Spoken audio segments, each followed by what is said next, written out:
So one thing I've come to learn having to lead a large group of people is that many times we're fighting the wrong battles, that we are fighting against things that we think we know, against people we assume are against us, and addressing issues that we really think are the problem. But it's not until you're on the other side of that that you realize that many times in our lives, we are picking battles that are not worth fighting, that we don't fully understand what's going on.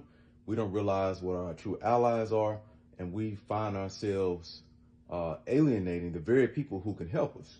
One way of addressing that is one to ask yourself a couple of honest questions. What is the problem? Who can solve it? And what is the real challenge? I think those three questions alone will help guide you in deciding what battles are worthy of fighting and what stuff that we need to let be. Because I've shared with people before, and something I've learned is about the locus of control. So on a board, I would draw three circles. The first circle is things that I can control. Then I'll draw another circle outside of that. Those are the things that I can influence. Then outside of those two circles, I draw a really big circle. Those are the things that I have no control over. And so in keeping my focus and keeping my peace, I started to focus on the things that I control. Things that my actions will immediately impact and affect are the things that I tend to focus on. And then I think about the things that I don't directly impact. How can I influence those things? How can I influence those decisions? And then finally, I identify all the things I have no control or influence over, and I toss all that stuff out of my mind. Because many times we are frustrated by the very things that we have no power to control.